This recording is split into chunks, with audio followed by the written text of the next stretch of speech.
I've been writing about women's stories for over a decade, but nothing prepared me for the call I received from Emma Rodriguez that cold February evening. Her voice was shaky, uncertain, yet there was something beneath the surface, a strength she didn't even know she possessed. "I found something," she said without preamble when I answered the phone. "Something that changes everything I thought I knew about my life." As a blogger who specializes in uncovering stories of domestic manipulation and financial abuse, I've heard similar opening lines countless times, but Emma's story would prove to be different. It would challenge everything I thought I knew about how predators operate in plain sight and how even the most educated, successful women can find themselves trapped in webs of deception that took years to construct. Emma Rodriguez was 38 years old when her world imploded. A former high school English teacher turned stay-at-home mom, she lived in an elegant townhouse in Georgetown with her husband of 7 years, Michael Patterson, a prominent D.C. attorney. To the outside world, they had everything: financial security, social status, and now a baby on the way after years of trying to conceive. But that Tuesday evening in February, Emma discovered that her entire marriage had been built on a foundation of lies, so elaborate and calculated that it would take federal investigators months to unravel all the threads. "I was looking for our insurance papers," Emma told me during our first interview, her hands unconsciously protecting her 6-month pregnant belly.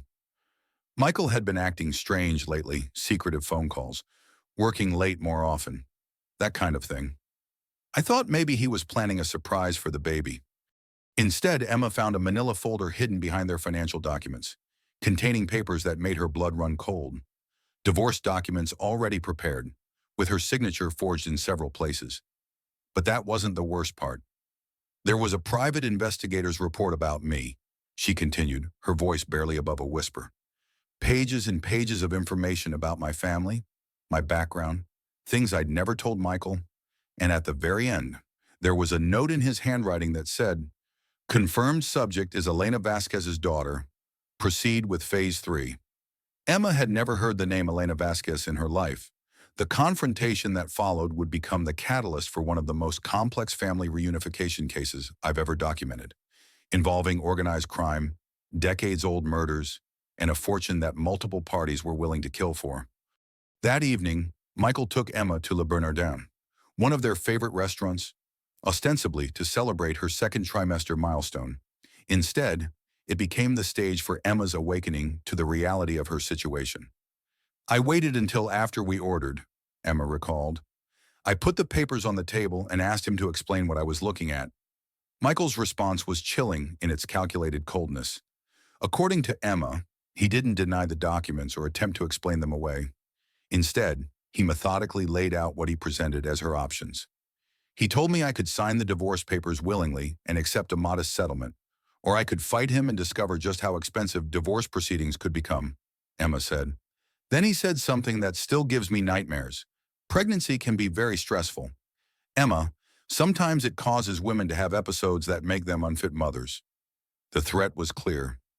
Michael wasn't just planning to divorce Emma.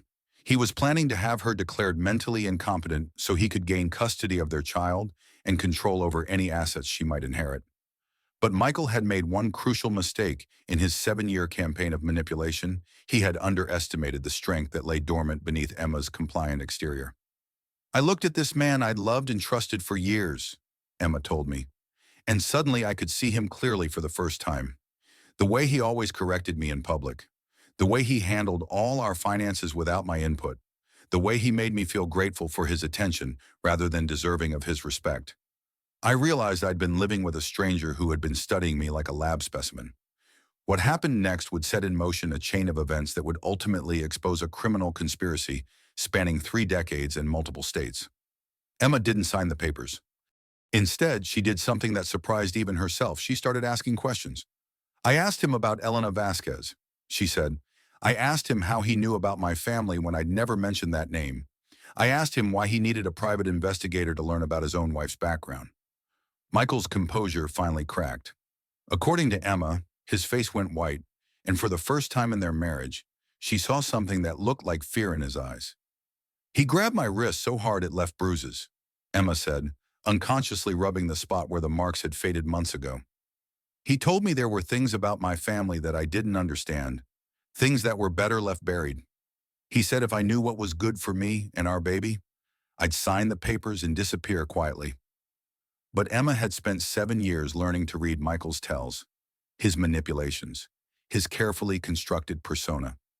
And in that moment, she realized that his fear wasn't about losing their marriage, it was about losing control of something much more valuable. I asked him directly, "Who is Elena Vasquez to you?" And that's when he made his second mistake. Michael slapped her. In the middle of Le Bernardin, in front of 50 other diners. Michael Patterson, respected attorney, pillar of the D.C. legal community, struck his pregnant wife hard enough to split her lip. The restaurant fell silent. And in that silence, Emma Rodriguez found her voice.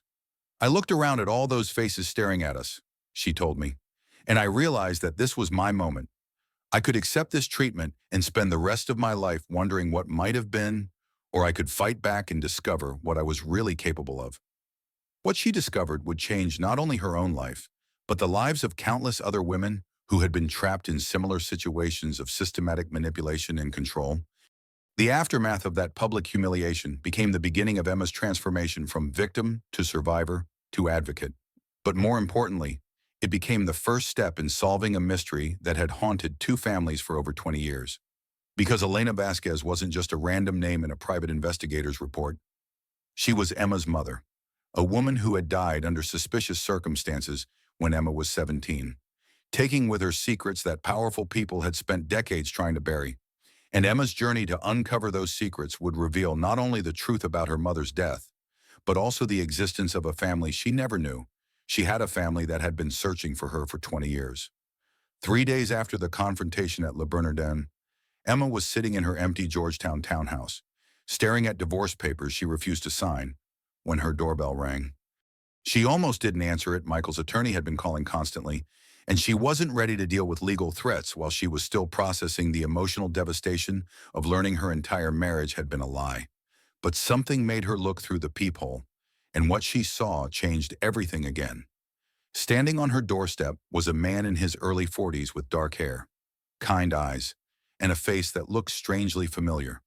He wore an expensive but understated suit and carried himself with the quiet confidence of someone accustomed to being taken seriously. "Mrs. Patterson," he said when she opened the door. "My name is Daniel Vasquez. I believe we need to talk." Emma stared at him, her mind racing. The name Vasquez. The name that had been haunting her since she'd found those documents. The name that had made Michael react with such fear. "Who are you?" she asked, though part of her already suspected the answer. "I'm your brother," Daniel said simply. "And I've been looking for you for 20 years. What followed was the most surreal conversation of Emma's life. Daniel Vasquez, she learned, was the CEO of Vasquez Holdings, a tech company worth over $3 billion. He was also the half-brother she'd never known existed, the son their mother Elena had been forced to leave behind when she fled an abusive marriage with infant Emma. "Our mother didn't abandon me," Daniel explained as they sat in Emma's living room, looking through photo albums that documented a childhood Emma barely remembered. "She was running for her life. Our father, Carlos Vasquez, was a violent alcoholic with connections to organized crime. When Elena decided to leave with you, she knew that taking both of us would make it easier for Carlos to track her down." Emma studied Daniel's face, seeing echoes of her own features in his jawline and the shape of his eyes. "So she chose to save one of us rather than lose both of us?" "She chose to save the child who couldn't protect herself," Daniel corrected gently. "I was 13 when you left, old enough to fight back, old enough to survive Carlos's rages. You were barely 2 years old." The story Daniel told was heartbreaking in its complexity. Their mother had spent years planning her escape, saving money, creating false identities, researching how to disappear completely. But Carlos's violence had escalated to the point where Elena feared for both children's lives. "The plan was always to come back for me," Daniel said. "Elena would get you settled somewhere safe, and then she'd return to get me out of that situation. But Carlos spent 2 years hunting for you. He hired private investigators, put up reward money, even got some of his criminal associates involved in the search. What changed? I got big enough to fight back. When I turned 15, Carlos came home drunk one night and started beating me. But this time, I fought back hard enough to put him in the hospital. Emma stared at her brother, trying to imagine a 15-year-old boy defending himself against a violent adult. What happened then? Carlos left me alone after that, but he became more obsessed with finding you and Elena. He said he needed to teach her that taking his property had consequences. The word property made Emma's stomach turn. She thought about Michael's controlling behavior, his insistence on managing all their finances, his casual threats about her mental fitness. Different methods, perhaps, but the same fundamental view of women as possessions to be controlled. Did he find us? Daniel's face darkened. He found information about your adoptive father, Thomas Rodriguez. Elena got a panicked call from Thomas saying someone had been asking questions about you at your school. Emma remembered Thomas Rodriguez, the kind man who had married her mother when Emma was 5 and legally adopted her. She'd always wondered why they'd moved from California to Virginia when she was a teenager, why her mother had seemed so nervous and watchful during those years. So Elena made another impossible choice, Emma said quietly. She told Thomas to take you and disappear, change your name, move across the country, cut all ties with anyone who knew about your connection to California. She told him that if Carlos found you, he would use you to hurt her, and then he would kill all of you to cover his tracks. And Thomas agreed. Thomas loved you, really loved you, not the possessive way Carlos understood love. He took you to Virginia, legally changed your name from Elena Rodriguez to Emma Rodriguez, and built you a life where Carlos Vasquez could never reach you. Emma felt tears starting as she thought about her stepfather, who had died in a car accident when she was in college. What about you and Elena? We agreed that the safest thing was for me to go into foster care until Carlos was arrested or stopped being a threat. Elena would stay hidden until Carlos gave up looking for you, and then we would figure out how to rebuild our family. But that never happened. Carlos was arrested for assault 6 months later, and then again for drug trafficking. He was in and out of prison for the next 4 years, always making threats about what he would do when he got out, always making it clear that finding you was his top priority. Emma was beginning to understand the scope of the sacrifice her mother had made. And then Elena died. Car accident when you were 22? Daniel said, his voice heavy with old grief. Sudden? Tragic? Officially, nothing anyone could have done. Something in his tone made Emma look at him sharply. You don't believe it was an accident?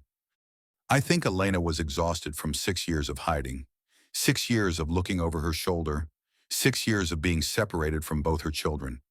I think she was driving too fast in bad weather because she was rushing to meet someone who claimed to have information about Carlos's latest release from prison. Someone set her up. I've never been able to prove it, but Carlos has never seemed surprised that she died right when she was starting to make plans to reconnect with us. The scope of the tragedy hit Emma like a physical blow. Her mother had died believing she had to choose between her children's safety and their family's unity. Do you think Carlos had her killed? I think it's possible, but Carlos is now serving life without parole for murder. He killed a man who threatened me 8 years ago. Ironic, considering he was the biggest threat in my life for years. Emma struggled to process this information. Her half-brother was a billionaire whose father was a convicted murderer, and she had discovered both facts in the same week she learned her husband was planning to destroy her life for reasons she still didn't understand. Daniel, why does Michael know about Elena? Why does he care about our family history? Daniel's expression grew grim. That's the question that's been keeping me awake for months, because what Michael knows about our family history took me years and considerable resources to uncover. Someone with access to sealed records and classified information has been feeding him details about our past. Emma thought about the private investigator's report, about Michael's confidence in his ability to control her future, about his reaction when she'd mentioned Elena's name. You think my marriage was never about love. I think your marriage was always about access to something, but I'm still trying to understand what. Daniel opened a briefcase and pulled out a document that made Emma's heart sink. Vasquez Holdings has a unique corporate structure, he explained. When I built the company, I included provisions that would allow any direct blood relative to claim a significant stake if certain conditions were met. What kind of conditions? Marriage, children, proof of genetic relationship. It was meant to protect any family I might have someday, to ensure that Vasquez money could never be used to separate families the way poverty and violence separated ours. Emma stared at the document, understanding beginning to dawn. Michael married me because he thought he could gain access to your fortune through our child. I think someone told Michael that marrying Elena Vasquez's daughter would eventually pay off in ways he couldn't imagine. The question is, who gave him that information and why? The scope of the deception was staggering. Emma had spent 7 years loving a man who had seen her as nothing more than a pathway to wealth she hadn't even known existed. But if he divorced me first, she said slowly, before I knew about my connection to you, he could claim that you concealed assets during the marriage, could argue for a larger settlement based on fraud. Very clever, actually. Emma felt a surge of anger that surprised her with its intensity. He was going to steal my inheritance and my child and make me grateful for whatever scraps he left me. That appears to have been the plan, until you found those papers and started asking questions. What happens now? Daniel smiled, and for the first time since she'd met him, he looked genuinely dangerous. Now we figure out who's been feeding Michael information about our family, and then we make sure that anyone who tries to use a Vasquez for their own gain learns why that's a very bad idea. Emma looked at her brother, seeing not just the successful businessman, but the teenage boy who had been willing to fight back against impossible odds. I want to help. Emma, you're 6 months pregnant and going through a divorce. You need to focus on taking care of yourself and your baby. This is my life they've been manipulating. This is my child they're planning to use as a bargaining chip. I'm not sitting on the sidelines while other people decide my future. Daniel studied her face, and Emma saw the moment he recognized something familiar in her expression. You have Elena's eyes, he said quietly, but you have her backbone too. Okay, we do this together, but we do it smart, and we do it safe. What's the first step? The first step is getting you somewhere secure while we figure out Michael's next move. I have a place that's safe, comfortable, and completely private. I can't just disappear. I have doctor's appointments, responsibilities, all of which can be handled with better security and a lot more backup than you've had so far. Daniel leaned forward. Emma, I've spent 20 years wondering what happened to my sister. I'm not losing you again because we underestimated what desperate people are willing to do. Emma thought about Michael's threats, about his confidence that he could control her future, about the cold calculation in his eyes when he had struck her in public. Okay, she said, but I want to understand everything. No more protective lies. No more decisions made for my own good. I want to know what we're dealing with and how we're going to handle it. Agreed. But first, I want you to meet someone who's been helping me search for you all these years. Someone who has some theories about how Michael got his information. Who? A private investigator who specializes in corporate espionage and family reunification. Her name is Detective Maria Santos, and she thinks Michael's connection to our family goes back much further than either of us realized. As if summoned by her name, Emma's doorbell rang again. Daniel checked his phone and nodded. That's Maria now. Are you ready to learn the rest of the truth? Emma placed her hand on her belly, feeling the baby kick in response to her elevated heart rate. I don't think I have a choice anymore. There's always a choice. You could walk away right now, take my offer of financial security, and build a quiet life somewhere far from all of this. Would you? Daniel smiled. I've never been accused of taking the easy path, but I have been accused of being thorough. Then let's be thorough together. Detective Maria Santos had the kind of presence that made people confess things they'd never planned to tell anyone. Compact and efficient, with graying hair and eyes that missed nothing. She entered Emma's living room carrying a thick file and wearing an expression that suggested she had news no one was going to like. Before we start, she said to Emma, settling into a chair across from the couch where Emma and Daniel sat, I need you to understand that what I'm about to tell you is going to change how you see everyone in your life. Are you sure you're ready for that?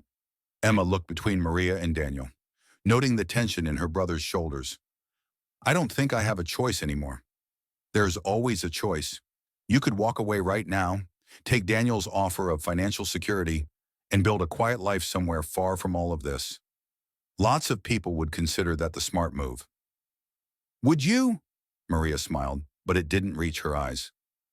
I've never been accused of being smart, but I have been accused of being thorough. She pulled out a photograph and placed it on Emma's coffee table.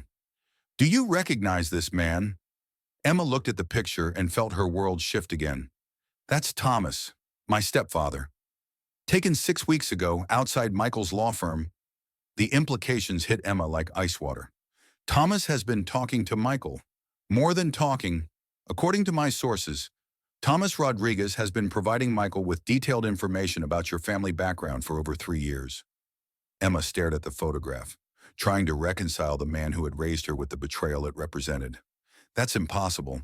Thomas protected me from all of this. He moved us to Virginia, changed my name, built me a new life. He did, Maria agreed. And he's been carrying guilt about Elena's death for 20 years. He blames himself for not doing more to protect her, for not finding a way to keep your family together. He never said anything. Amble. What could he say that he'd been second-guessing himself for decades, that he wondered if Elena would still be alive if he'd made different choices? Maria pulled out another document.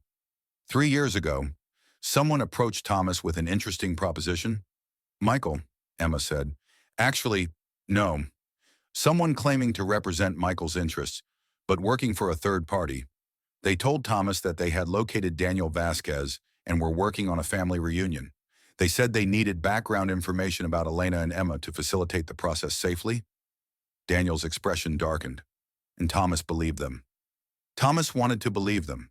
He'd been following Daniel's business success for years, hoping someday there would be a way to reconnect you with your sister without endangering anyone. When these people approached him with what seemed like a legitimate reunification effort, he saw it as a chance to finally do the right thing. Emma felt sick. So he told them everything. Everything he knew. Your new name, your location, your marriage, your husband's career. He thought he was helping to heal your family.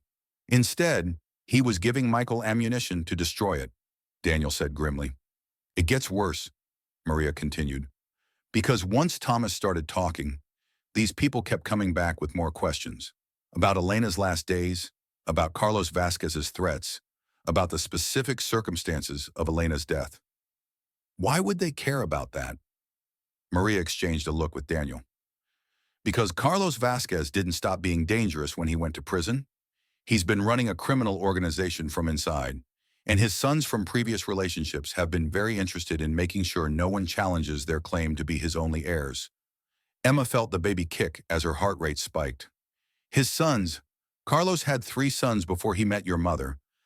Professional criminals who've been waiting 20 years for him to die so they can inherit whatever assets he managed to hide before his conviction. What assets? That's the million-dollar question. Literally, Maria pulled out another document. Carlos Vasquez may have been a violent drunk, but he was also smart enough to hide significant money in accounts that the FBI has never been able to locate. Money from years of organized crime activities. Daniel was very still. How much money? Conservative estimates suggest somewhere between $20 and $60 million. Enough to make people very motivated to eliminate any potential competition for inheritance rights. Emma realized she was having trouble breathing. Competition like me. Competition like you and any children you might have. Under California inheritance law, Carlos's biological children have equal claims to his estate, regardless of legitimacy or family relationships. So Michael wasn't just after Daniel's money. He was trying to position our baby to claim Carlos's hidden assets too. Michael was playing multiple angles, Maria confirmed. Marry into the Vasquez family, gain access to Daniel's legitimate wealth, and eventually claim a share of Carlos's criminal assets through his child's bloodline. Emma looked at Daniel, seeing her own horror reflected in his expression. How many people are we dealing with? At minimum, Carlos's 3 sons, whoever they're working with on the outside, Michael and his co-conspirators, and potentially some very unpleasant people who've been waiting decades to get paid back from Carlos's hidden accounts. The scope of it was overwhelming. Emma had thought she was dealing with one manipulative husband and his extramarital affairs. Instead, she was caught in the middle of a multi-generational criminal conspiracy involving millions of dollars. What about Thomas? She asked quietly. Thomas is genuinely remorseful and absolutely terrified, Maria said. Once he realized what he'd gotten you into, he tried to back out, but by then it was too late. They have enough information to destroy his life if he doesn't continue cooperating. We have to help him. We will, Daniel said firmly. But first we have to keep you safe. Because if Carlos's sons realize that Michael's plan is falling apart, they're going to start looking for more direct solutions. More direct than what? Maria and Daniel exchanged another look, and Emma realized there was something else they hadn't told her. Maria, Daniel said quietly, show her the timeline. Maria reluctantly pulled out a final document. These are the dates of significant events in your family's story, cross-referenced with some interesting coincidences. Emma scanned the timeline, her confusion growing. I don't understand what I'm looking at. Your mother's car accident happened 2 days after Carlos's latest appeal was denied, Maria explained. Michael met you exactly 6 months after Daniel's company went public, making his wealth a matter of public record. Thomas was first approached by Michael's people within a week of Carlos's sons being released from their latest prison sentences. You think this has all been planned for years? I think this has all been planned since the day your mother died, Daniel said grimly. I think Carlos's sons have been watching our family for decades, waiting for the right moment to claim what they think belongs to them. And Michael just happened to be in the right place at the right time to help them. Or Michael has been working for them all along, Maria said. We're still trying to determine which scenario is more likely. Emma felt overwhelmed by the complexity of the deception. So everyone in my life has been lying to me. My husband, my stepfather, maybe even people I haven't identified yet. Not everyone, Daniel said gently. Thomas loved you and was trying to protect you, even when he made mistakes. And you have family now who will do whatever it takes to keep you safe. What does that mean? Practically speaking, Maria leaned forward. It means you disappear until we can neutralize the threats against you. New identity, secure location, 24-hour protection until your baby is born, and we've dealt with everyone who thinks they have a claim on your family. How long could that take? Months, maybe longer. Emma thought about spending the rest of her pregnancy hidden away while other people fought battles in her name. The idea was both appealing and deeply frustrating. What if I don't want to disappear? What if I want to fight back? Then you put yourself and your baby at risk, Daniel said bluntly. These people have already killed at least one person. Emma, they won't hesitate to kill more if it serves their purposes. You really think they killed Elena? I think your mother's accident was awfully convenient for people who needed her to stop interfering with their long-term plans. Emma placed her hands on her belly, feeling the baby's steady movements. For the first time, she understood that this wasn't just about her anymore. Whatever choices she made would affect an innocent child who deserved to grow up safe and free from the violence that had shaped both her and Daniel's childhood. Okay, she said finally, I'll disappear, but I want regular updates, and I want a say in how this gets resolved. I'm not spending the rest of my life looking over my shoulder because we were too scared to deal with the problem permanently. What are you suggesting? I'm suggesting that maybe it's time the Vasquez family stopped running from Carlos's legacy and started fighting back. Daniel smiled, and Emma saw something fierce and determined in his expression. Now you're talking like a Vasquez, he said. The safe house Daniel had arranged turned out to be a sprawling estate in the Hamptons, complete with a private beach, state-of-the-art security, and staff that anticipated Emma's every need. It should have felt like paradise. But after 4 weeks of luxury and isolation, Emma was climbing the walls. You're pacing again, Dr. Jennifer Walsh observed from her chair by the fireplace. The obstetrician Daniel had hired made house calls twice a week, partly for Emma's medical care, and partly because she was one of the few people cleared for access to the property. I'm pregnant, not an invalid, Emma replied, continuing her circuit around the living room. And I'm going crazy sitting around while other people handle my life. Your brother is trying to protect you. My brother is trying to control a situation that's been out of control for 20 years. There's a difference. Dr. Walsh closed her medical chart and studied Emma with professional attention. Tell me about the dreams. Emma paused mid-pace. She'd been having the same nightmare for weeks, variations on a theme that always ended with her mother driving through a storm, calling Emma's name as her car skidded toward an inevitable collision. They're just stress dreams, anxiety about the situation. Trauma responses can manifest in many ways, especially during pregnancy. The hormonal changes, combined with the emotional upheaval you've experienced, create perfect conditions for psychological processing. You think I'm having a breakdown? I think you're having a completely normal response to discovering that your entire life has been built on lies and deception. The question is whether you're going to let that trauma define your future or take control of your own narrative. Emma sank into the chair across from Dr. Walsh, finally admitting how exhausted she felt. I don't know how to take control when I don't understand what I'm fighting. Then maybe it's time to stop fighting other people's battles and start fighting for what you want. What do you mean you're here because your brother wants to protect you from people who want to use you? But what do you want? Emma, if you could write the ending to this story yourself, what would it look like? Emma thought about the question that had been haunting her. What did she want for months? She'd been reacting to other people's decisions, other people's revelations, other people's plans for her future. I want my child to grow up free, she said finally. Free from the violence that shaped my family, free from people who see children as assets to be leveraged, free from the kind of fear that made my mother choose exile over fighting back. That's a good start. What else? I want the truth, all of it. About my mother's death, about Carlos Vasquez's assets, about who's been manipulating my life and why. I'm tired of living in a story where I don't know the plot. And personally, what do you want for Emma? Separate from being a mother or a sister or a victim? The question caught Emma off guard. She realized she'd spent so many years being defined by her relationships to other people that she'd forgotten to consider what she wanted for herself. I want to matter, she said quietly. I spent 7 years married to a man who saw me as a means to an end. I want to be valued for who I am, not what I can provide or what I represent. Do you think that's possible with your current situation?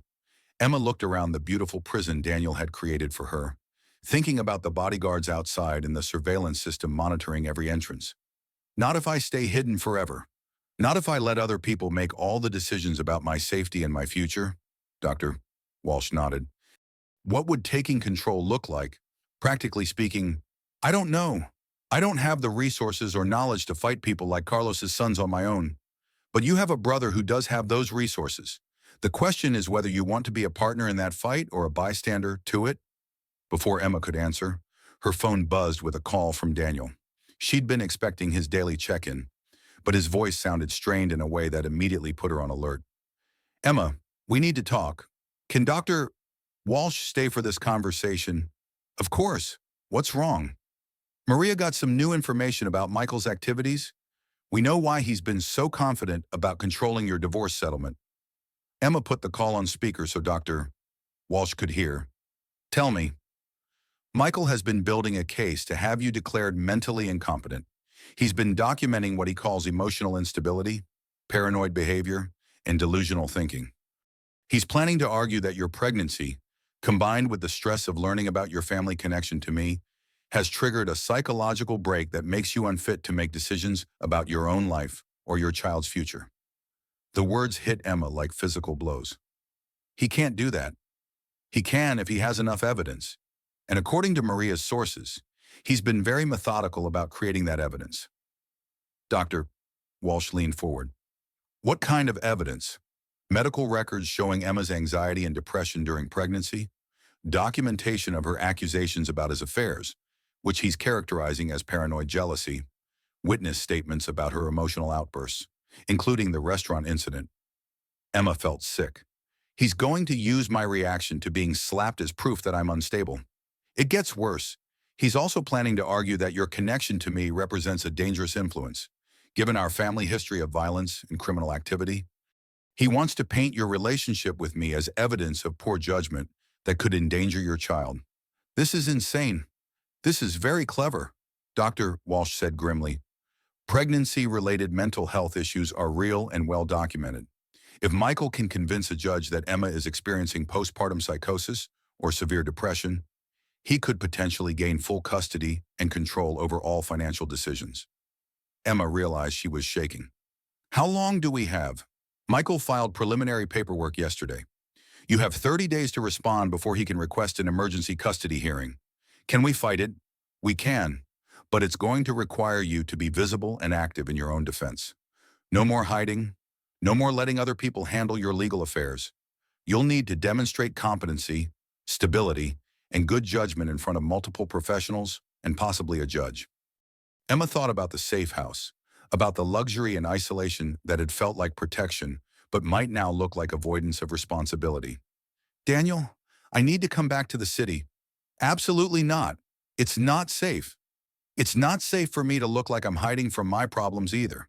If Michael is building a case that I'm mentally unstable, then disappearing for weeks and avoiding all my normal responsibilities is exactly the kind of behavior that supports his argument. Dr. Walsh nodded. Emma's right. Extended isolation, especially during pregnancy, can actually contribute to mental health issues. If she's going to fight this competency challenge, she needs to demonstrate that she's engaged with her life and making rational decisions. The threats against her are real, Daniel insisted. Then we deal with the threats while I'm living my life, not by putting my life on hold indefinitely. Emma could hear Daniel's frustration through the phone.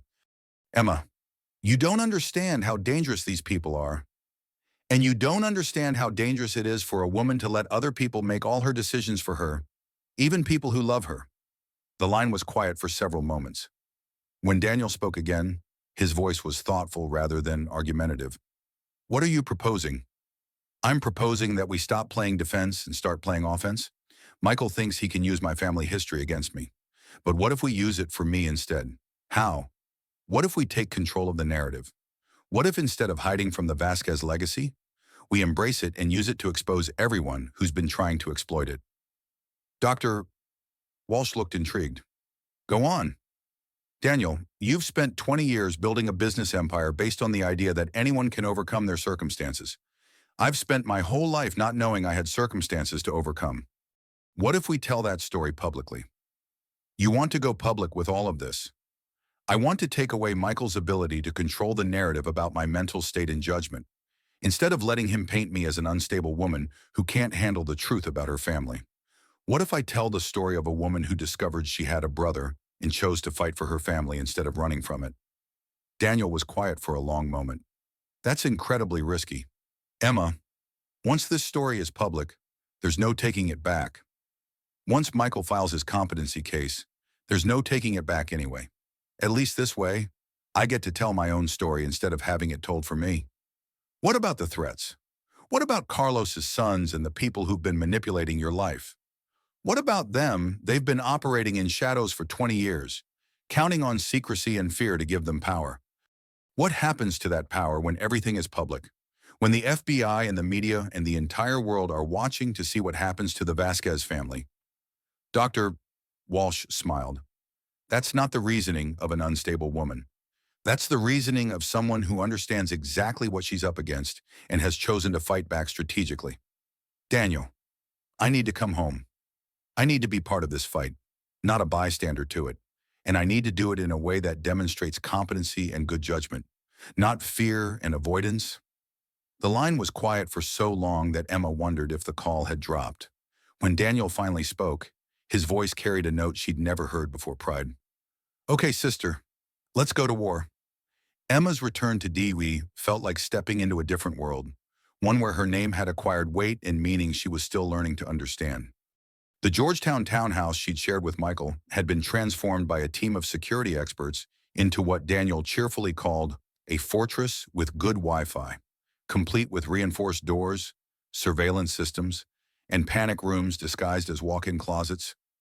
This feels excessive, Emma said, watching two men in expensive suits test response times on her new security alarms.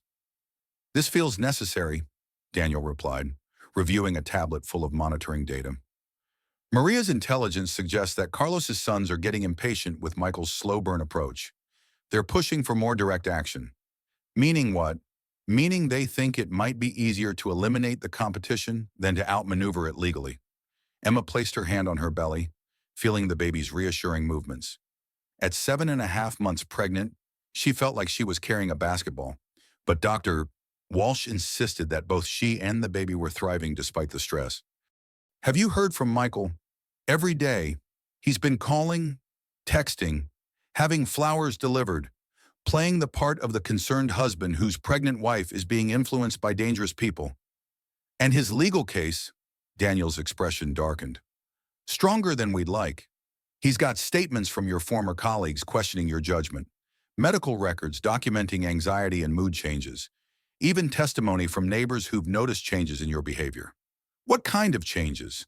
Isolation, paranoia, abandoning your normal routines, all easily explained by learning that your husband was planning to divorce you and steal your inheritance. But Michael's team is framing it as evidence of psychological instability triggered by pregnancy hormones and family trauma. Emma felt frustrated by how reasonable Michael's argument sounded. What do we have to counter with, Maria's been building a case about Michael's deception and financial manipulation. We can prove he's been planning this divorce for years, that he married you under false pretenses, that he's been systematically undermining your mental health to build his legal case. Will that be enough? Honestly, I don't know. Family court judges see a lot of messy divorces with competing claims about mental fitness. Unless we can prove that Michael's behavior rises to the level of criminal fraud, it becomes a he said, she said situation where your pregnancy and family history work against you. Emma looked around the apartment that no longer felt like home, thinking about the public narrative strategy she'd proposed at the safe house. What if we don't wait for family court? What if we take this public first? I've been thinking about that. There are risks. Everything has risks. What are the benefits? Daniel pulled up a chair, settling in for what she recognized as one of his strategic planning sessions. The benefits are significant. If we control the timing and framing of this story, we can potentially neutralize several threats at once. How? First, we take away Michael's ability to claim you're having a psychological break by demonstrating that you're lucid, articulate, and making rational decisions about your family and your future. Emma nodded. What else? Second, we force Carlos's sons out of the shadows. Right now, they're operating through intermediaries and proxies, which gives them deniability. If the FBI starts investigating their connection to this situation publicly, they either have to retreat or escalate in ways that expose them to prosecution. And third, we potentially protect other people who might be targeted in the future. If this story becomes public, it becomes much harder for people to use similar tactics against other victims. Emma felt something crystallizing in her mind, a sense of purpose that had been building for weeks. I want to do it, but I want to do it right. What does that mean? I want to tell the complete story, not just about Michael's manipulation or Carlos's criminal legacy, but about the cost of family secrets and the importance of women taking control of their own narratives. Daniel looked intrigued. Go on. How many women are trapped in marriages with narcissistic abusers because they don't have the resources or support to fight back? How many families are destroyed by secrets that are kept to protect people, but end up isolating them instead? You want to make this bigger than just our situation? I want to make this meaningful beyond just our situation. If I'm going to put my life and my baby's future on the line, I want it to matter for more than just winning a custody battle. Before Daniel could respond, Emma's phone rang with a call from an unknown number. She almost declined it, but something made her answer. Hello. Emma, it's Thomas. Her stepfather's voice sounded older and more fragile than she remembered. Emma felt a complex mix of love, anger, and sadness hearing from the man who had raised her, but also betrayed her trust. Thomas, where are you? Somewhere safe. I hope. I need to see you. Emma, there are things I need to tell you, things I should have said years ago. Emma looked at Daniel, who was already signaling their security team. What kind of things? Things about your mother's last days? Things about why I really moved you to Virginia? Things about the people who've been asking questions about you? Thomas, are you in danger? We all are, sweetheart. More than you know. Can you meet me? Emma felt torn between her love for the man who had been her father for 20 years and her awareness that he might be compromised. Thomas, I need you to know that I forgive you for talking to Michael's people. I understand why you did it. The silence on the line stretched long enough that Emma wondered if he was crying. You always were too generous, Emma, too willing to see the best in people. That's what made you such a wonderful teacher. But it's also what made you vulnerable to people like Michael. What do you mean, people like Michael? I mean people who study their targets, who learn exactly what buttons to push and what vulnerabilities to exploit. Emma, Michael didn't meet you by accident at that charity event. He was hunting you. Emma felt cold spreading through her chest. Hunting me how? He'd been tracking you for months before you met. Learning your schedule, your interests, your emotional weak points, the volunteer work, the high school teaching, your tendency to help people even when it costs you. How do you know this? Because the people who approached me about providing information showed me photos. Emma, photos of you going to work, going to the grocery store, going to your book club. They'd been watching you for a long time before Michael ever introduced himself. Emma realized she was shaking. The fairy tale romance she had believed in, the charming attorney who had swept her off her feet, had been an elaborate stalking operation. Thomas, where are you? We need to get you somewhere safe and debrief everything you know. I'm not sure anywhere is safe anymore. They know I've been talking to you and Daniel. They know I'm not going to cooperate anymore. Who is they? Exactly. People who think Carlos Vasquez's money belongs to them. People who've been waiting 20 years to collect on debts that your father owed before he went to prison. Emma felt the baby kick hard, responding to her elevated stress. Thomas, listen to me carefully. I want you to go to the nearest police station and ask for protective custody. Tell them you have information about organized crime and that your life is in danger. Emma, do it now, Thomas, please. I can't lose you too. The line went dead, leaving Emma staring at her phone with a terrible sense of foreboding. Daniel was already on his phone with Maria, coordinating efforts to locate Thomas and assess his safety. But Emma was thinking about something else, something that crystallized her resolve about going public. Daniel, she said when he finished his call, how quickly can we arrange a press conference? Why? Because I don't want to spend the rest of my life hiding from people who think they own me, and I don't want my child to grow up in a world where victims are expected to stay quiet while predators operate openly. Daniel studied her face, seeing something there that made him nod slowly. How soon can you be ready? I've been ready my whole life. I just didn't know it yet. The press conference was scheduled for Thursday morning at the Vasquez Holdings headquarters. But by Wednesday evening, Emma was second-guessing everything. She stood in Daniel's office, looking out at the city lights and wondering if she was about to make the biggest mistake of her life or finally take control of her own narrative. The media response has been significant, Helen reported, reading from a list of RSVPs. CNN, NBC, ABC, The Washington Post, Wall Street Journal, and about 30 other outlets. This is going to be a major story. Any word from Michael? Emma asked. His lawyer called 5 times today, Daniel replied. Very polite request that you reconsider any public statements that might prejudice ongoing legal proceedings. Translation, he's panicking. Translation, he knows that once you tell your story publicly, his narrative about your mental state becomes much harder to sell. Maria Santos entered the office carrying a thick folder and wearing an expression that made everyone look up immediately. We have a problem, she announced without preamble. Emma felt her stomach drop. What kind of problem? The kind that suggests tomorrow's press conference just became much more dangerous than we anticipated. Maria opened her folder and spread several photographs across Daniel's desk. These were taken this morning outside various Vasquez Holdings properties. Emma stared at the images, seeing unfamiliar men in dark cars positioned where they could observe everyone coming and going from Daniel's buildings. Surveillance, Daniel said grimly. More than surveillance. 3 of these men have criminal records connected to Carlos Vasquez's organization. They're not here to watch, they're here to send a message. What kind of message? The kind that says your family has attracted attention from people who don't like publicity. Emma felt the baby kick as her anxiety spiked. Are we talking about immediate physical danger? We're talking about people who've spent decades operating in shadows and are now facing the possibility of national media attention on their activities. That makes them unpredictable. Daniel was already on his phone, speaking in low, urgent tones to his security team. Emma watched him transform from her protective older brother into the billionaire executive who had built an empire through strategic thinking and calculated risks. Options, he said when he finished his call. We postpone the press conference, Maria said immediately. Move Emma back to the safe house.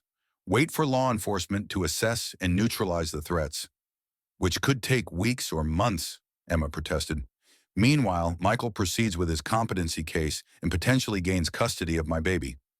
Better than you getting hurt or killed. Is it better for my child to grow up with a father who manipulated and abused their mother, who married her under false pretenses and planned to steal her inheritance? Maria and Daniel exchanged a look that told Emma they had already discussed this scenario. There's another option, Daniel said carefully, which is, we move the press conference to a more secure location and use it to force everyone's hand at once. Meaning, meaning we don't just tell your story about Michael's manipulation. We tell the complete story about Carlos's criminal organization, about the threats against our family, about the systematic intimidation of anyone who might challenge their control over his hidden assets. Emma felt something click into place. We make it impossible for them to operate in shadows anymore. Exactly. We put everything on the record, with federal law enforcement present, in a way that makes any retaliation against us a federal crime with dozens of witnesses. Maria looked skeptical. That's incredibly risky.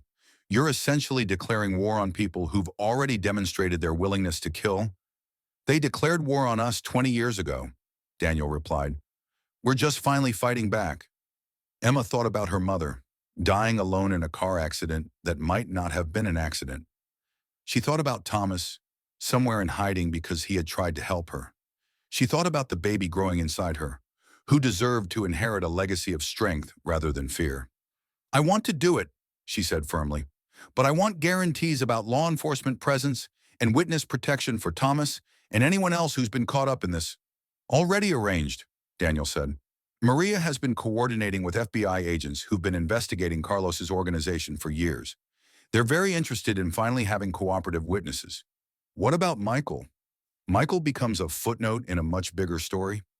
Instead of this being about a messy divorce with competing claims about mental fitness, it becomes about a woman who discovered her family was being targeted by organized crime and chose to fight back publicly. Emma felt a strange calm settling over her, the same feeling she used to get in her classroom when facing particularly challenging students. Sometimes the only way through a difficult situation was to meet it head-on with truth and determination. When do we start preparing my statement? We've already started, Daniel said, pulling out a legal pad covered with notes. But the final version needs to be in your voice, telling your story the way you want it told. Emma spent the next 4 hours working with Daniel and Maria to craft a statement that balanced legal precision with emotional truth. She wanted to expose the systematic manipulation she had experienced without sounding like a victim, to acknowledge the dangers her family faced without appearing unstable or paranoid. The key, Maria explained, is to sound like someone taking control of their narrative, not someone whose narrative is out of control. What if I am someone whose narrative is out of control? Then you fake it until you make it, because the alternative is letting other people control your narrative forever. Emma thought about the woman she had been 8 months ago, compliant and grateful and willing to let Michael make all the important decisions. That woman felt like a stranger now, someone she had been playing rather than someone she actually was. I've been thinking about something, she said to Daniel as they worked on the final draft, about why Carlos's sons waited so long to make their move. And what do you mean? They could have tried to claim his assets years ago, or they could have gone after you directly when your company went public. Why wait until now to target me? Daniel looked thoughtful. What's your theory? I think they needed to be sure Carlos was never getting out of prison. As long as there was a possibility he might be released, they couldn't risk openly challenging his authority or claiming his money. But something changed. His latest appeal was denied 8 months ago. Finally and permanently, for the first time in 20 years, they know for certain that Carlos is going to die in prison. Maria nodded slowly. Which means for the first time, they can start planning to inherit his empire without worrying about his reaction, but only if they eliminate any other potential heirs first. You and any children you might have? Emma placed her hand on her belly, feeling the baby's steady heartbeat under her palm, which means this was always going to come to a head eventually. Michael just gave them a convenient method for gaining control. So stopping Michael doesn't stop the larger threat. No. But exposing the larger threat neutralizes Michael and potentially protects other people who might be targeted in the future. Daniel smiled, and Emma saw something fierce and proud in his expression. You know what I realized tonight? What? You've stopped thinking like someone who's being hunted and started thinking like someone who's hunting back. Emma considered that assessment, recognizing its truth. Somewhere in the process of uncovering the layers of deception that had shaped her life, she had transformed from prey into predator. Is that good or bad? It's survival, and it's exactly the kind of thinking that's going to keep you and your baby safe. Emma looked out at the city again, thinking about all the people going about their lives, unaware that tomorrow she was going to tell a story that would change everything for everyone involved. Daniel, what if this doesn't work? What if going public just makes us bigger targets? Then we deal with whatever comes next, but we deal with it as a family, and we deal with it in the light instead of hiding in shadows. Promise me something. Anything. Promise me that no matter what happens tomorrow, we don't let fear make our decisions anymore. We don't let other people's violence control our choices. Daniel took her hand, his grip warm and steady. I promise, but you have to promise me something too. What? Promise me that if this gets too dangerous, if the threats escalate beyond what we can handle, you'll let me get you and the baby somewhere safe while we finish this fight. Emma looked at her brother, seeing in his face the same protective instinct that had led their mother to make impossible choices 20 years ago. I promise I'll always prioritize my baby's safety, but I won't promise to hide while other people fight my battles for me. Those days are over. Daniel nodded, accepting the compromise. Then let's go make some history. Thursday morning dawned gray and cold, with the kind of persistent drizzle that made the sea look like a political thriller. Emma stood in the bathroom of Daniel's office, looking at herself in the mirror and wondering if the woman staring back at her was brave enough for what she was about to do. At 8 months pregnant, she felt like she was carrying the weight of the world along with her baby. But there was something different in her reflection today, something steady and determined that hadn't been there 8 months ago when Michael had slapped her in that restaurant. The press conference was scheduled for 10 a.m. in the Vasquez Holdings main conference room, which had been transformed into a media center complete with cameras, microphones, and enough security to make the Secret Service envious. Emma could hear the murmur of voices through the walls as reporters and law enforcement officials took their positions. You don't have to do this, Daniel said for the 10th time that morning. We can still call it off, find another way to handle Michael's legal challenge, and spend the rest of my life wondering if I was brave enough to fight for my family when it mattered most.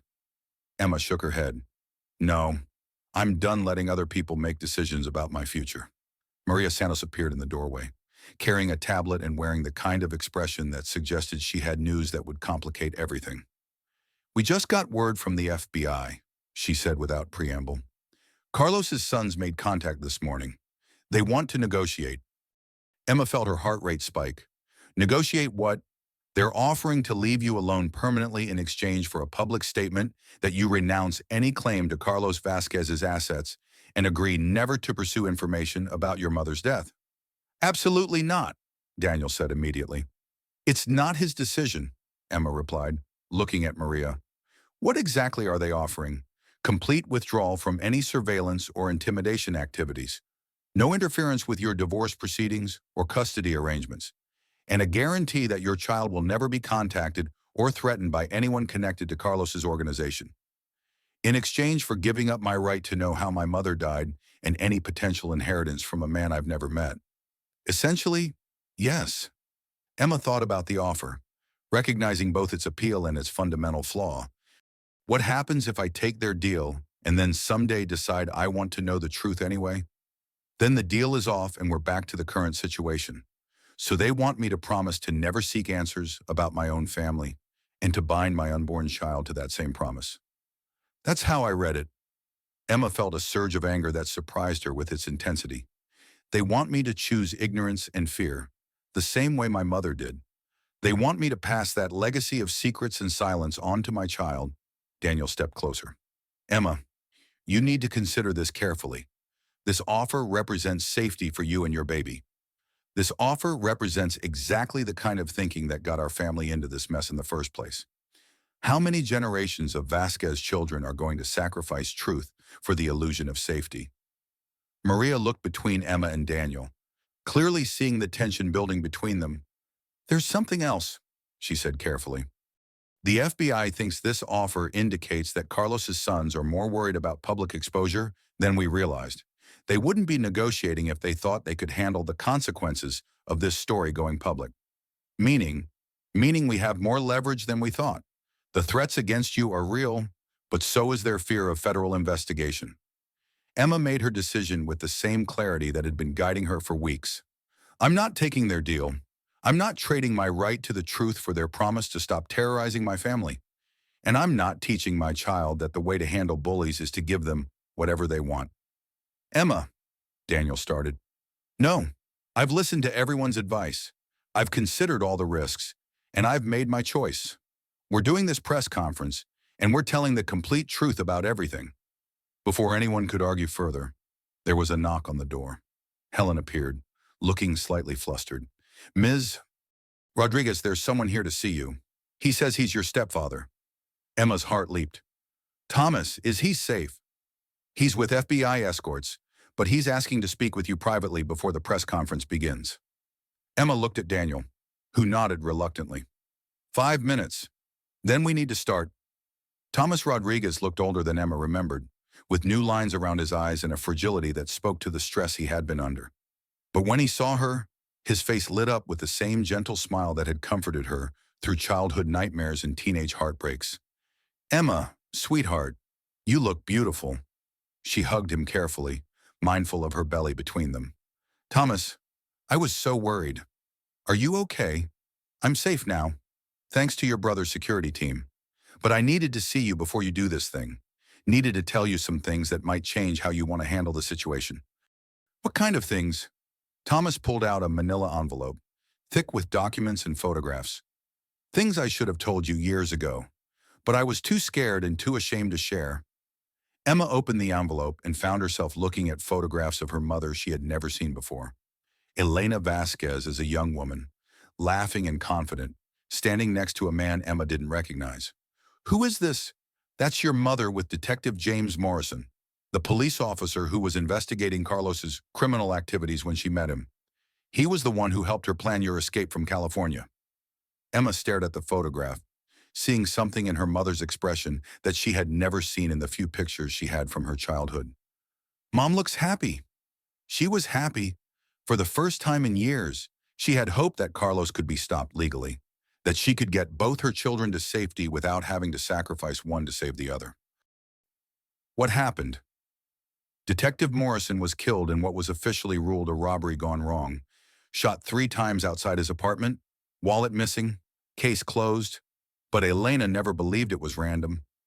Emma felt cold spreading through her chest. She thought Carlos had him killed. She was certain of it, and she was terrified that anyone else who tried to help her would end up the same way.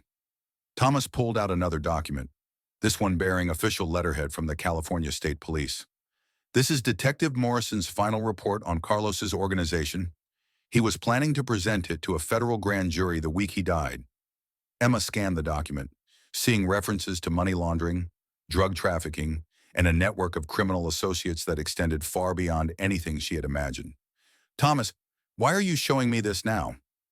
Because Detective Morrison had a partner who's been carrying on his investigation unofficially for 20 years. Agent Patricia Collins, now a senior FBI investigator specializing in organized crime. She's here. She's downstairs with the other federal agents. Emma, she's been waiting 20 years for someone from your family to come forward and help her finish what Detective Morrison started. Emma realized she was trembling. You're saying that telling my story today isn't just about protecting myself from Michael or Carlos's sons. It's about finally getting justice for Detective Morrison and potentially dozens of other victims. I'm saying that your mother would be proud of the woman you've become, and I'm saying that sometimes the most dangerous thing you can do is also the most necessary thing you can do. Emma looked at the photographs again, seeing her mother not as a victim who had died alone and afraid, but as a woman who had been trying to fight back against impossible odds. Thomas, I need to ask you something, and I need you to tell me the truth. Anything. Do you think Mom's car accident was really an accident? Thomas was quiet for a long moment, his face heavy with 20 years of carried guilt. No, sweetheart, I don't think it was an accident. I think your mother was murdered because she refused to stop fighting for her children. The words hit Emma like a physical blow, but instead of devastating her, they crystallized her resolve into something unbreakable. Then it's time to finish what she started. Emma stood up, placed her hand on her belly, and looked at Thomas with the kind of determination that reminded him powerfully of the woman who had raised her. Let's go tell the world what happens when you underestimate a Vasquez woman. The Vasquez Holdings conference room had been transformed into something resembling a congressional hearing, with cameras focused on a simple podium and rows of chairs filled with reporters, federal agents, and law enforcement officials. Emma stood behind the podium, looking out at faces that would carry her story to millions of people, and felt a strange calm settle over her. "Good morning," she began, her voice carrying clearly through the room. "My name is Emma Rodriguez Patterson, and 8 months ago, I thought I knew who I was. I thought I was a former high school teacher, married to a successful attorney, living a comfortable life and expecting my first child. Today, I'm here to tell you what I've learned about the difference between the life you think you're living and the life that's actually being lived around you." She paused, letting her words settle before continuing. "I'm here to talk about systematic deception, financial manipulation, and the way that women are often treated as assets to be acquired rather than people to be respected. I'm here to talk about family secrets that were meant to protect but ended up isolating, and about the courage it takes to choose truth over safety." Emma looked directly into the main camera, thinking about all the women watching who might recognize pieces of their own stories in hers. "But mostly, I'm here to talk about what happens when you stop letting other people tell your story for you and start telling it yourself." She spent the next 30 minutes laying out the complete narrative, Michael's systematic manipulation, the discovery of her connection to Daniel, the threats from Carlos's criminal organization, and the web of deception that had shaped her entire adult life. "I want to be clear about something," she said as she neared the end of her prepared statement. "I'm not here asking for sympathy or pity. I'm here as a woman who discovered that the people she trusted most had been lying to her for years, and who chose to fight back rather than accept that deception as the price of security." The question and answer session that followed was intense but manageable. Emma found that telling her truth publicly was actually easier than she had expected. There was something liberating about no longer having to manage other people's versions of her story. "Ms. Rodriguez," said a reporter from the Washington Post, "what would you say to other women who might be in similar situations but feel powerless to fight back?" Emma thought about the question carefully. "I would say that the hardest part isn't fighting back. It's recognizing that you deserve to fight back. For years, I accepted being treated as less than equal because I was convinced that was normal, that it was the price of security and love. The most important thing I learned is that real love doesn't require you to make yourself smaller." What advice would you give to families dealing with secrets meant to protect children? Secrets that are meant to protect children often end up isolating them instead. "I understand why my mother made the choices she did, but I also understand that those choices left both Daniel and me vulnerable to people who wanted to exploit our ignorance. Truth is always complicated, but lies are always dangerous." But the real impact of the press conference became clear in the days that followed. Within 48 hours, Michael's law firm had fired him and launched an internal investigation into his conduct. The competency case against Emma was quietly withdrawn, and Michael's attorney filed papers requesting an uncontested divorce with minimal financial claims. "He's trying to minimize his exposure," Maria explained as they reviewed the legal documents. "He knows that his manipulation tactics are now on public record, and he can't afford to have them examined more closely in family court." "What about the threats from Carlos's sons?" "Radio silence. Agent Collins thinks they've decided that the attention on their activities makes it too risky to continue targeting you." Emma felt a complex mix of relief and anticlimax. So it's over. The immediate threats are neutralized, but there's more. Daniel entered the room carrying a folder thick with legal documents. "The FBI's investigation into Carlos's organization has uncovered enough evidence to bring federal charges against 15 people, including Carlos's 3 sons. Agent Collins thinks they'll be able to close cases that have been open for decades, including Detective Morrison's murder. Potentially, they found financial records that show payments to the man who killed him, payments that can be traced back to Carlos's accounts." Emma felt tears starting. Mom was right. She was murdered for trying to protect us. She was murdered for refusing to let violent men control her family's future, Daniel corrected gently. "And because she fought back, we now have the evidence to make sure the people responsible face justice." "What about Carlos himself? He dies in prison either way, but now his legacy will be federal convictions for his organization rather than criminal mythology about his hidden assets." Emma thought about the woman in those photographs Thomas had shown her, the mother who had died trying to protect her children from a violence she couldn't escape. "I want to do something," she said suddenly. "What?" "I want to start a foundation, something that helps women escape manipulative relationships and provides legal support for people trying to uncover family secrets that affect their safety." Daniel smiled. "How much money are you thinking?" "However much it takes. I want to use my inheritance from Carlos's confiscated assets, if there are any, and whatever settlement I get from Michael's financial manipulation. I want to turn this whole nightmare into something that helps other people." "What would you call it?" Emma thought about her mother's courage, about Detective Morrison's dedication, about all the women whose stories might never be told publicly, but who deserve support in their private battles. The Elena Morrison Foundation, after both of them, for truth and justice, and the idea that no one should have to choose between safety and honesty. 6 weeks later, Emma gave birth to a daughter she named Elena Rose Rodriguez Vasquez, honoring both her mother and the new family she had claimed. Daniel was in the delivery room, crying harder than the baby, transformed by the experience of watching new life enter a world that finally felt safe. "She's perfect," he whispered, holding his niece with the careful awe of someone who had never expected to be an uncle. "She's a Vasquez," Emma replied, exhausted but triumphant. "She's going to change the world." The weeks following Elena's birth were a whirlwind of adjustments, but Emma found herself settling into motherhood with a confidence that surprised her. Every decision she made, from feeding schedules to security arrangements to childcare choices, was entirely her own. For the first time in her adult life, she was parenting without someone else's approval or input shaping her choices.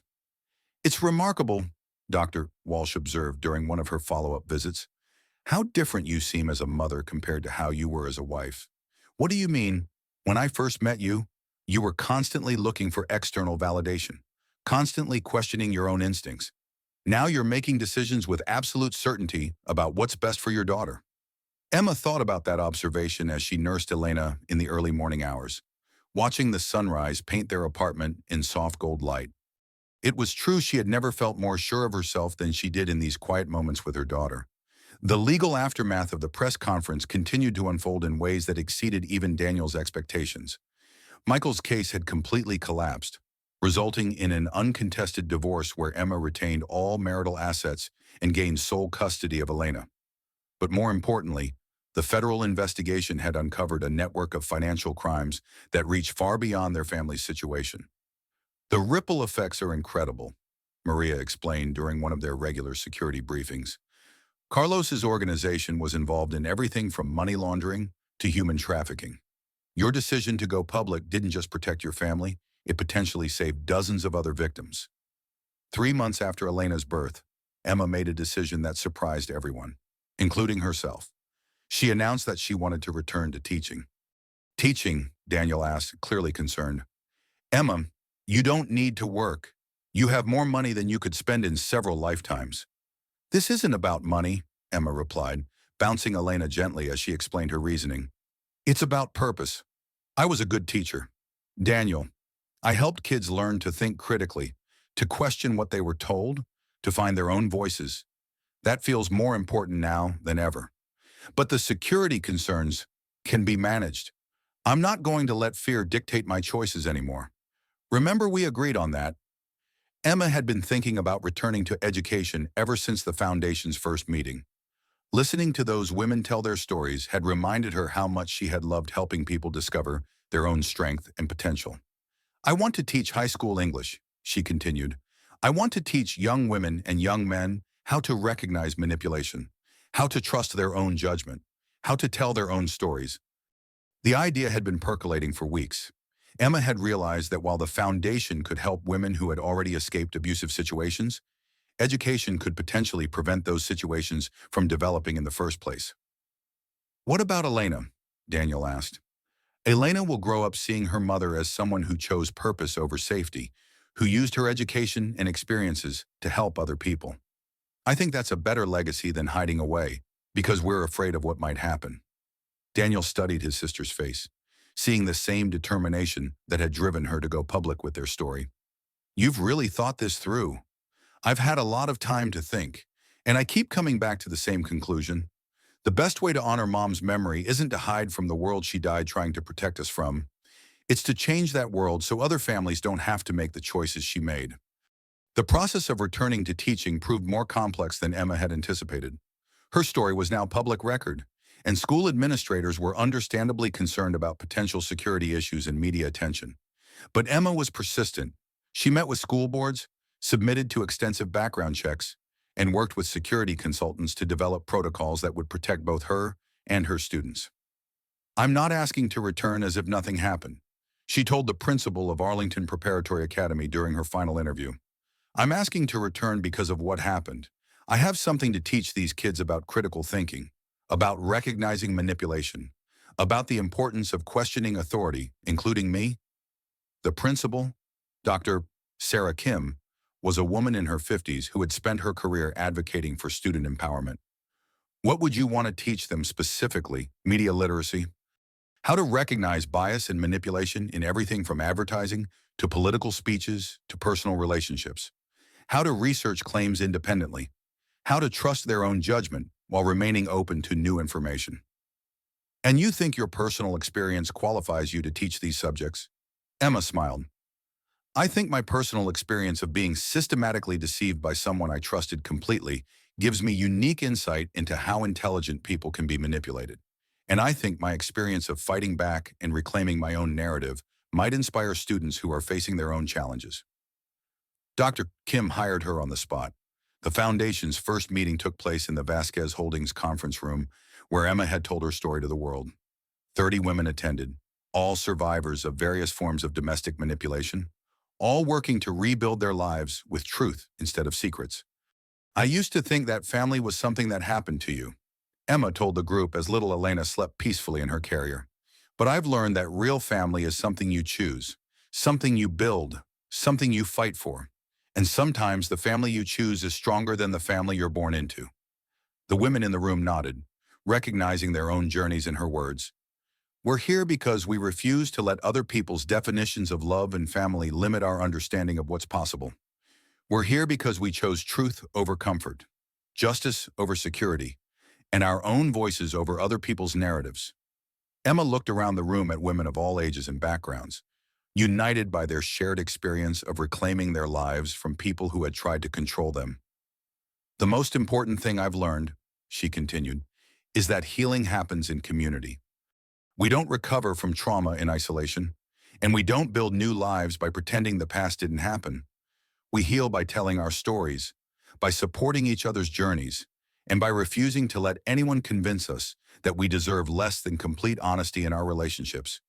After the meeting, a young woman named Jessica approached Emma. She was maybe 25, with the kind of nervous energy that Emma recognized from her own early days of recovery. "Ms. Rodriguez," Jessica said, "I wanted to thank you for sharing your story. I left my husband 6 months ago after seeing your press conference. I recognized so many things in what you described, the way he isolated me from my friends, the way he made me feel grateful for basic respect, the way he convinced me that I couldn't survive without him." Emma felt tears starting. "How are you doing now?" "It's hard. Some days I wonder if I made a mistake, if I gave up something good because I was being dramatic. But then I remember watching you speak, how strong and clear you were, and I know I made the right choice." "Trust that instinct," Emma said firmly. "The doubt is normal. They spend years training us to doubt ourselves. But you know the truth about your own experience." "I'm applying to go back to school," Jessica continued. "I want to become a counselor, help other women the way your foundation helped me." These conversations became Emma's favorite part of the foundation work. Every month, she met women who were in various stages of reclaiming their lives. And every month, she was reminded of why going public had been worth the risk. But perhaps the most meaningful conversation came from an unexpected source. 6 months after Elena's birth, Emma received a letter from Michael. She almost threw it away without reading it, but something made her open it. The letter was handwritten, which surprised her. Michael had always preferred digital communication because it was more efficient. "Emma, I know I have no right to contact you, and I know there's nothing I can say that will undo the damage I caused. But I wanted you to know that I've been following the work you're doing with the foundation, and I think it's important. I've spent the last year in therapy, trying to understand how I became the kind of person who could treat someone the way I treated you. I'm not writing to ask for forgiveness. I don't deserve that. I'm writing because I think you should know that your decision to speak publicly probably saved my life. Not from prison or legal consequences, but from continuing to be someone I didn't recognize when I looked in the mirror. I was so focused on achieving what I thought success looked like that I lost sight of what kind of person I wanted to be. I hope someday Elena will understand that her mother is the strongest person I've ever known, and that watching you find your voice taught me that I had lost mine somewhere along the way. I hope you both have beautiful lives. Michael Emma read the letter 3 times before showing it to Daniel. His reaction was immediately protective. He's manipulating you again, Daniel said. This is exactly the kind of thing abusers do. They apologize and claim they've changed to try to get back into their victims' lives. Maybe, Emma said, but I don't think so. This doesn't feel like manipulation. It feels like someone taking responsibility without asking for anything in return. What are you going to do? Nothing. I'm not going to respond, and I'm not going to let this change how I think about our situation. But I'm also not going to let your fear make me cynical about the possibility that people can actually change. Emma folded the letter and put it in her filing cabinet with all the other documents from her former life. She didn't need Michael's approval or apology to move forward, but she also didn't need to carry anger about their past forever. You know what I realized reading this, she said to Daniel. What, I don't hate him anymore. I'm not angry. I'm not afraid. I'm not waiting for him to prove he's changed or hoping he'll get what he deserves. I just don't think about him much at all. Is that good or bad? It's freedom. For the first time since I found those divorce papers, Michael Patterson doesn't have any power over my emotional state. That feels like the final victory. Emma was learning that recovery wasn't just about escaping abuse. It was about rebuilding your entire sense of self. Every day brought small decisions that reinforced her growing confidence, what to have for breakfast, how to spend her time, whom to trust with her story. The foundation grew quickly, expanding from that first meeting of 30 women to a network of support groups, legal advocates, and educational programs across 3 states. Emma found herself traveling frequently to speak at conferences and universities, always with Elena in tow, always emphasizing the same core message: women deserve to tell their own stories. The thing about speaking publicly, she told one audience of social workers, is that it forces you to own your narrative completely. When you tell your story in front of strangers, you can't blame anyone else for how it sounds or what it means. You have to take full responsibility for your choices, your healing, and your future. Does that feel overwhelming? Asked a participant. Sometimes, but it also feels incredibly empowering. For years, I let other people decide what my story meant. Now I get to decide that for myself. As Elena grew from an infant into a curious, active toddler, Emma watched her daughter with amazement. Elena was fearless in ways that Emma was still learning, to be reaching for things beyond her grasp, exploring new environments without hesitation, trusting that the adults around her would keep her safe. She doesn't know that the world can be dangerous, Daniel observed one evening as they watched Elena crawl around his office, pulling papers out of filing cabinets with obvious delight. She knows the world can be dangerous, Emma corrected. She just also knows that she's loved and protected. That's the difference. Emma was determined that Elena would grow up with the kind of foundational security that she herself had lacked. Not just financial security, but emotional security, the knowledge that she was valued for who she was, not what she could provide, and that the adults in her life would support her growth rather than trying to control it. What do you want her to know about what happened to us? Daniel asked. Everything, eventually. But I want her to learn it as a story about courage and family and fighting back, not as a story about being victimized. I want her to understand that bad things happened, but that we chose to build something good from them. Emma had been thinking about this question a lot lately. How do you raise a child to be appropriately cautious without making them afraid? How do you teach them to trust their instincts without making them paranoid? I want her to know that she comes from a family of women who refuse to be broken, she said finally. I want her to know that when someone tries to make you feel small, you get to choose whether to believe them. And I want her to know that there are always people who will support her if she chooses to fight back. The first anniversary of the press conference arrived with surprisingly little fanfare. Emma had expected to feel something significant about the date, but when it came, she was too busy with her new teaching job and foundation work to dwell on the past. She was grading papers in her apartment when Daniel called. "Do you realize what today is?" he asked. "Tuesday. It's been exactly 1 year since you stood up in front of the world and told our story." Emma looked up from her students' essays about media manipulation, suddenly aware of how much had changed in 12 months. "You know what's funny?" she said. "I barely thought about it. This morning I was worried about whether my lesson plan on critical thinking was too advanced for my sophomores. And this afternoon I was planning the Foundation's new mentorship program. A year ago, this day was the most important thing that had ever happened to me. Now it's just Tuesday. Is that good or bad? It's perfect. It means that the most important day of my life isn't in my past anymore. It's happening right now, and tomorrow, and every day I get to choose what comes next." Daniel was quiet for a moment. "Mom would be so proud of who you've become." "I think so too. But more importantly, I'm proud of who I've become, and I'm excited about who I'm still becoming." Emma looked across the room to where Elena was playing with blocks, building towers and knocking them down with delighted laughter. Her daughter had no idea that she was growing up in the aftermath of trauma, or that her family had spent generations running from violence and secrets. Elena's world was full of love and safety and possibility. That, Emma thought, was the real victory.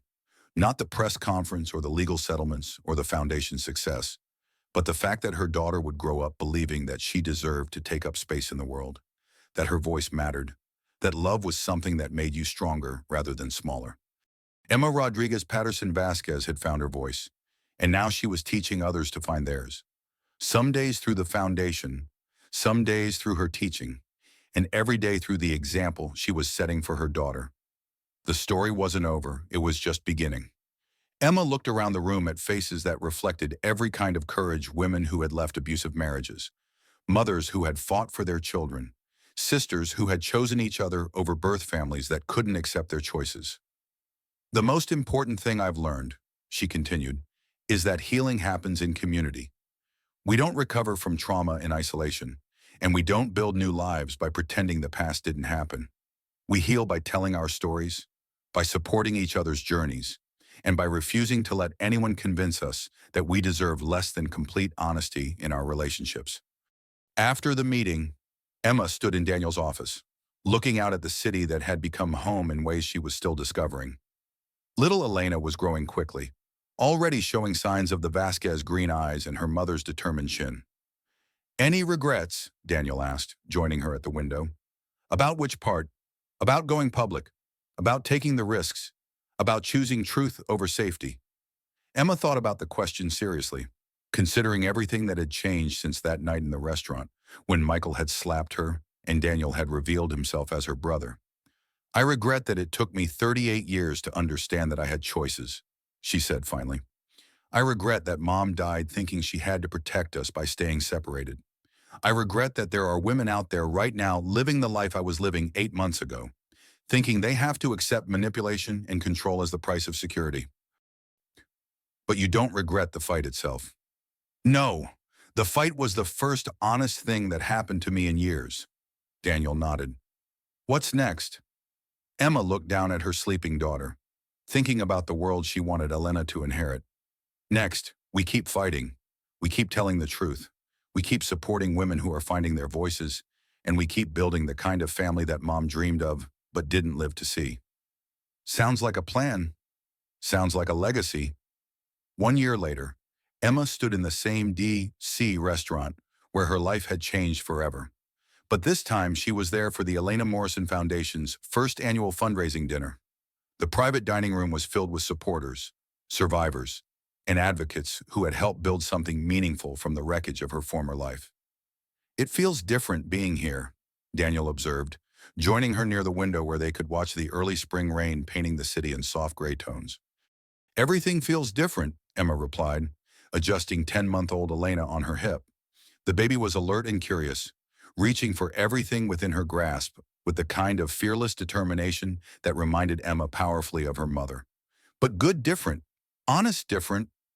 The evening's program was simple but powerful testimonials from women whose lives had been changed by the Foundation's legal support and counseling services, updates on the federal cases that had resulted from Emma's testimony, and a presentation about expanded services planned for the coming year. But for Emma, the most meaningful moment came when Agent Patricia Collins approached her during the cocktail hour. "Ms.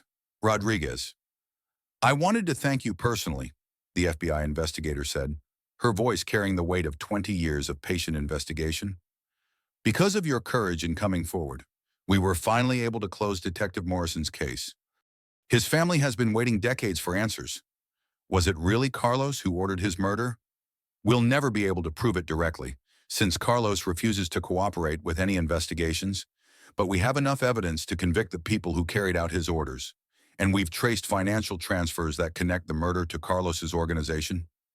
Emma felt tears starting. Mom was right to be afraid. Your mother was a brave woman who was trying to protect her children from a level of violence that most people can't imagine. But she was also fighting that battle alone, without resources or support systems.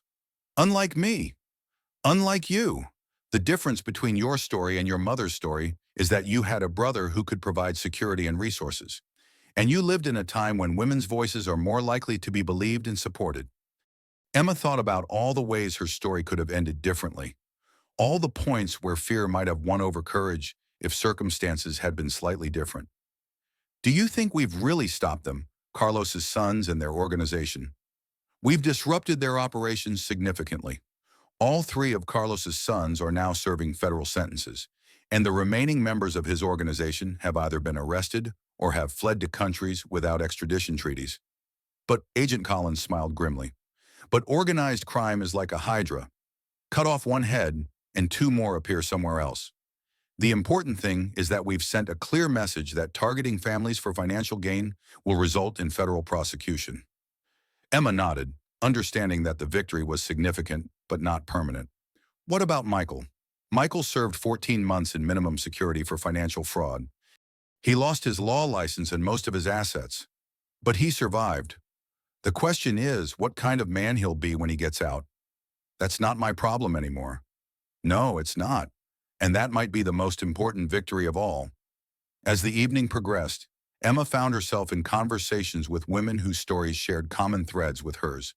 Systematic manipulation disguised as love, financial control presented as protection, isolation framed as special treatment. "The thing that strikes me," said Dr. Rebecca Martinez, a psychologist who specialized in treating survivors of narcissistic abuse, "is how many of these relationships follow the same pattern. The initial love bombing, the gradual erosion of self-trust, the systematic isolation from support systems. It's like they're all reading from the same playbook," agreed Jennifer Chen, a lawyer who handled domestic relations cases. "They are," Emma said, thinking about Michael's methodical approach to undermining her confidence and independence. "The tactics work because they exploit universal human needs for love, security, and belonging. The only defense is education and support systems, which is why what you're doing matters so much," Dr. Martinez said. "Every woman who hears your story recognizes something from her own experience, even if her situation wasn't as extreme." Emma looked around the room at the faces of women who had found the courage to rebuild their lives after discovering that their relationships were built on deception and control.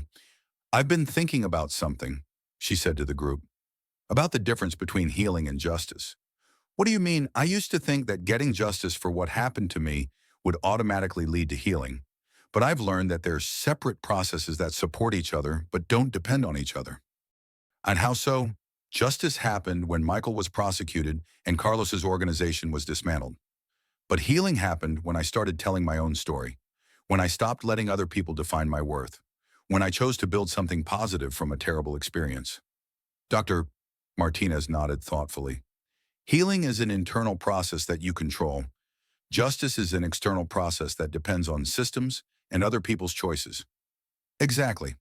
And I think a lot of survivors get stuck waiting for justice before they start healing, which gives their abusers continued power over their recovery." Emma looked across the room to where Daniel was talking with potential donors, still protective but no longer hovering, having learned to trust her judgment about her own safety and choices. The other thing I've learned is that family isn't just about blood relations or legal bonds. It's about people who show up consistently, who support your growth instead of trying to control it, who celebrate your successes without trying to take credit for them.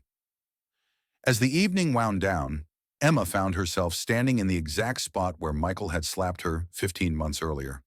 The memory was still clear, but it no longer carried the emotional charge it once had. Thinking about that night, Daniel asked, appearing beside her with a sleeping Elena in his arms. Thinking about how different everything is now. That night, I felt powerless and confused and trapped. Tonight, I feel like I'm exactly where I'm supposed to be. Any advice for your former self? Emma considered the question seriously. I would tell her that the slap wasn't the worst thing that happened that night. The worst thing was all the years before the slap, when she accepted being treated as less than equal and convinced herself it was normal. And the best thing was that the slap finally made her angry enough to stop accepting unacceptable treatment. Daniel smiled. Mom would be proud. I think so too. But more importantly, I'm proud.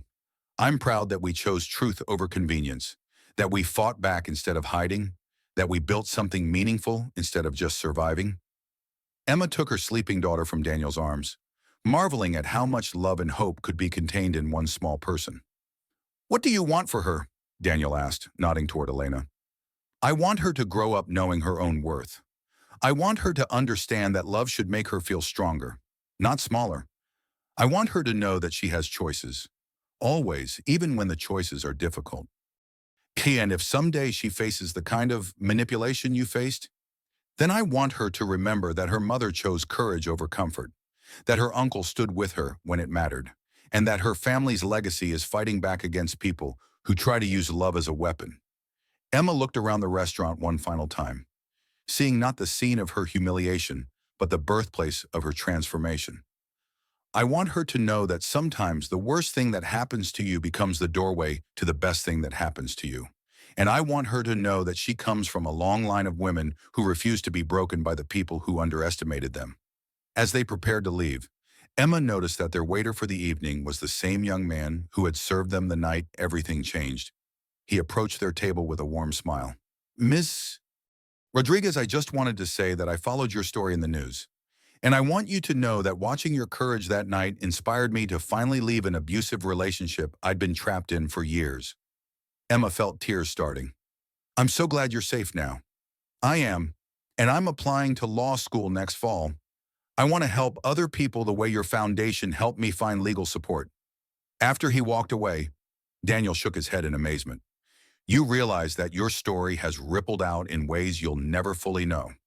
Right people you've never met have made different choices because you chose to speak publicly about what happened to you. Emma looked down at Elena, who was stirring sleepily in her arms, and thought about the world her daughter would inherit. That's the thing about truth, she said softly. Once you start telling it, it has a life of its own. It spreads and grows and changes things in ways you never expected. Any regrets about that? Emma thought about the quiet life she might have lived if she had accepted Michael's divorce terms and disappeared quietly. Safe, perhaps, but also small and built on the foundation of other people's lies. No regrets, she said firmly. Only gratitude for getting the chance to become who I was always meant to be. As they walked out into the spring evening, Emma felt the weight of the year's transformations settling into something like peace. She had lost a marriage that was built on deception, but she had gained a family that was built on truth. She had given up the illusion of security, but she had found the reality of strength. Most importantly, she had learned that love wasn't something that happened to her, but something she chose to build. One honest conversation at a time, one act of courage at a time, one day at a time. The rain had stopped, and the city sparkled with reflected light from windows and street lamps. Emma adjusted Elena's blanket and walked toward her new life with her brother beside her and her future in her arms.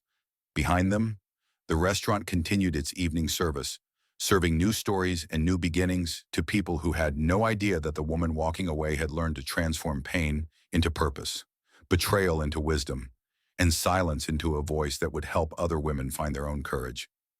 Emma Rodriguez Patterson. Vasquez had come full circle.